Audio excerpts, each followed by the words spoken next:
Hey everyone, you're watching We Had That, and today I'm going to talk about the 1984 Wave 3 Masters of the Universe Whiplash action figure from Mattel.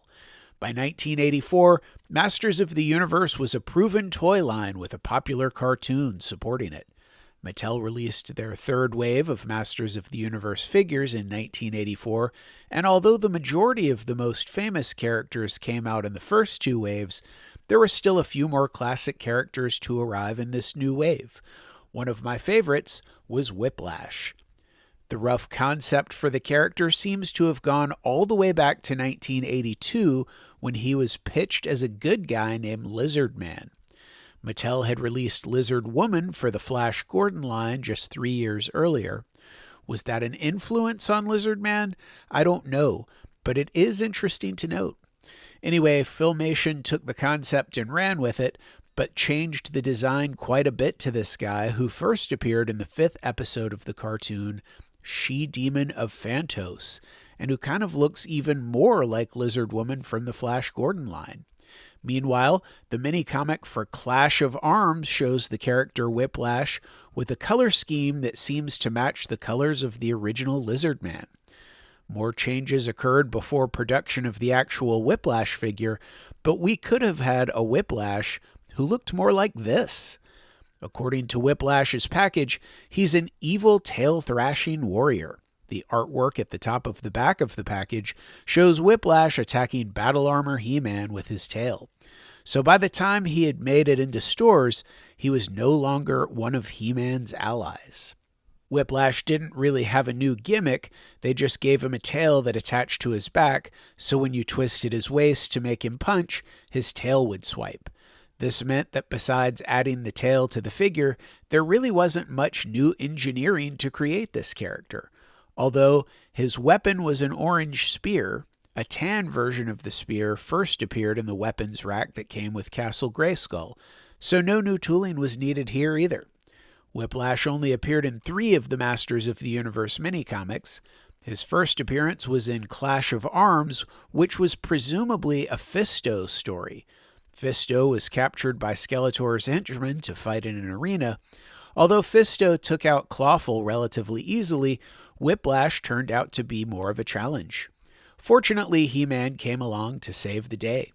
Interestingly, Clawful, Jitsu, Webstore, and Triclops appear on the cover of the mini-comic, but I felt like since Whiplash proved to be the biggest challenge for Fisto, he should have been included. His second appearance in the comics was in the issue Hordak, the Ruthless Leader's Revenge, where Whiplash is one of Skeletor's henchmen fighting against Hordak's henchmen, in a role that didn't seem very specific to the character of Whiplash. It really could have been anyone. There are a few minor images of Whiplash, and one really nice one of him fighting Grizzlor. His third and final appearance was in the issue Mantenna and the Menace of the Evil Horde. This is a strange one to me because Whiplash isn't in the story at all until he randomly appears as the focus of a panel where he attacks an Eternian Palace guard. Although I believe those are the only mini-comics to feature Whiplash, he does appear in at least 2 of the Golden Books, The Secret of the Dragon's Egg and Maze of Doom. In Secret of the Dragon's Egg, Skeletor discovers that He-Man is searching for a dragon's egg, and Skeletor wants it. So he sends Whiplash to head off Man-at-Arms while the heroes search for the egg. Whiplash waits for Man-at-Arms in the caverns, and when he appears, Whiplash uses his tail to dislodge a bunch of stalactites from the cave ceiling above Man-at-Arms. But Man-at-Arms uses his club to hit them right back at Whiplash. That's the last we see of him in this story. In Maze of Doom, we first see Whiplash attacking Man-at-Arms with a boulder, which Man-at-Arms smashes with his club, striking Whiplash before Whiplash vanishes in a flash of black magic. We next see Whiplash crossing swords with King Randor at the palace. The final 2 images of Whiplash are of him battling against He-Man, Man-at-Arms, and Teela, and then a terribly drawn Teela disarming Whiplash. Who drew these books? Although Whiplash didn't appear much in the mini-comics, the guys at Filmation seemed to love the character. Even though he didn't show up in the cartoon until the 74th episode, he appears in 12 episodes, including 5 in a row, starting with his first appearance. The first time we see Whiplash in the cartoon was in episode number 74, Island of Fear. Whiplash first appears about halfway through the episode with Merman and Skeletor rising from the water in Skeletor's Legion of Doom-looking spaceship. He pretty much just stands next to Merman and doesn't say or do anything. Then we see him stand next to Skeletor with a different background before standing with yet another background and telling Skeletor he's brilliant. Last, we see him walking around with Merman after Skeletor sends the two of them to capture He-Man's friends. The episode To Save Skeletor begins with Whiplash barging into the throne room and collapsing on the floor, demanding that King Randor help us. Whiplash is taken to the doctor within the palace, where he explains that earlier Skeletor had tried to open a gateway to another dimension and bring forth an entity powerful enough to overcome He-Man. Unfortunately for Skeletor, his magic has no power over the creature he brings forth. Whiplash ran out and went to the palace to find He-Man to get help. He leads the heroes back to Snake Mountain to face the monster. Once inside, the heroes hide and see the monster absorb Skeletor, Evelyn, and Trapjaw's powers. The heroes and villains team up to defeat the monster. Although Whiplash is hanging around for the rest of the episode, he doesn't really do much. In The Ice Age Cometh, Whiplash shows up at the palace in the beginning of the episode to steal the ice radar. He uses his tail to first whip a young palace guard named Philip, and then, when He-Man shows up, he uses his tail to whip the canopy of the ice radar at He-Man. He-Man catches it with ease. When Whiplash tries to whip He-Man, he catches his tail and uses it to throw Whiplash at a tent, which he then blows out of the palace area.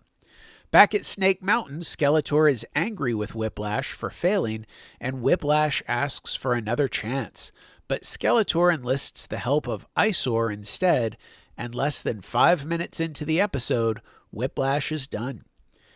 In the episode Trouble in Trolla, Whiplash is trying to learn magic from Snob. They even take a few seconds to have Orko state, "His name's Whiplash. He's one of Skeletor's men." Whiplash uses his tail to grab a barrel and throw it at Orko. Throughout the episode, Whiplash continues to be the main villain against Orko and his friends. Of course, He-Man eventually shows up to save the day. About halfway through the betrayal of Stratos, we find out that Whiplash is guarding the egg of Avion for Skeletor as He-Man and Stratos search for it. Whiplash plans to deal with He-Man and Stratos and send his pet snake after Orko. Whiplash uses his tail to attack He-Man and Stratos, but He-Man ties the tail around a stone column to stop him. Whiplash escapes, and just as He-Man recovers the egg, Whiplash tells him that he'll destroy it rather than let He-Man have it, and shoots a rocket at it. He-Man catches the rocket, and the egg is returned. In the shadow of Skeletor, Whiplash doesn't appear until more than halfway through the episode.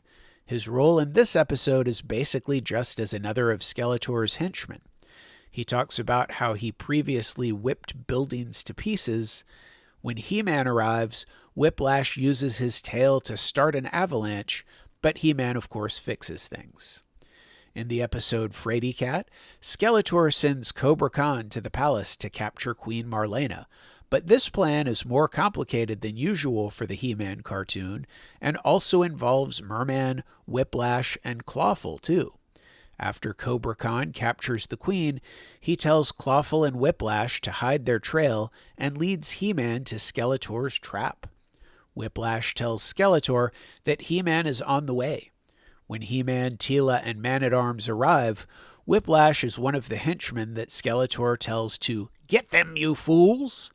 Whiplash attacks He-Man, but He-Man ties him up with his own tail.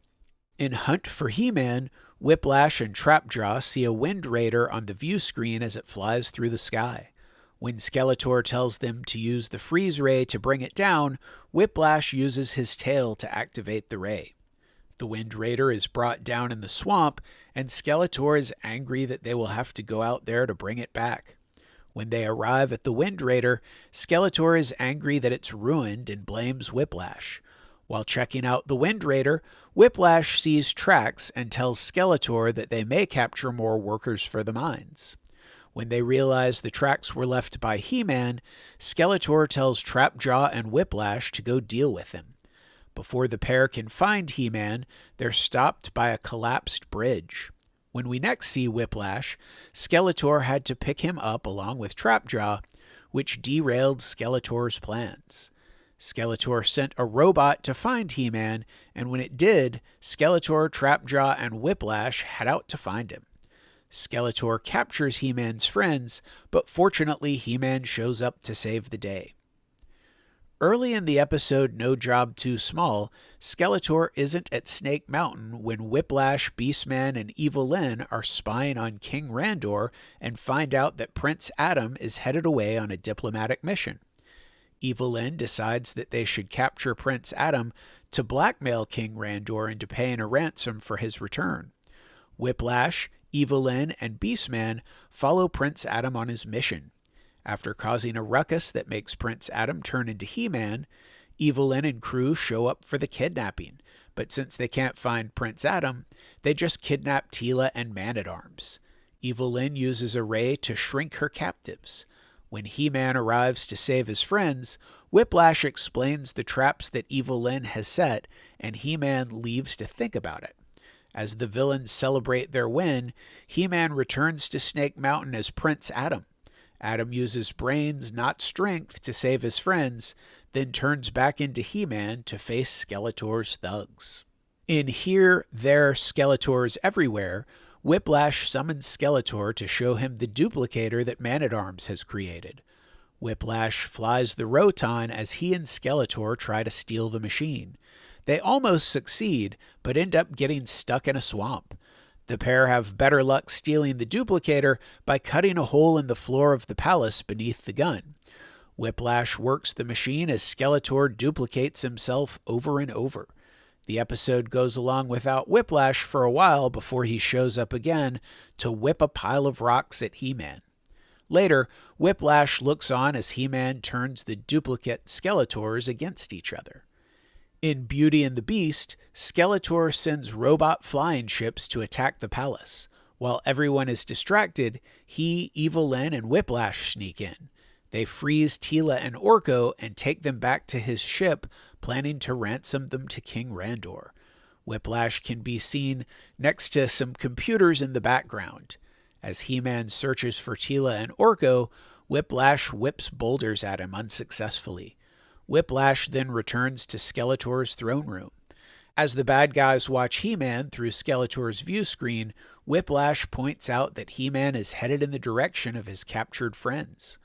Whiplash is standing around when Skeletor shows up at the place where Teela and Orko are hidden. When the dude who's helping Skeletor has had enough and goes against him, Whiplash trips him up with his tail.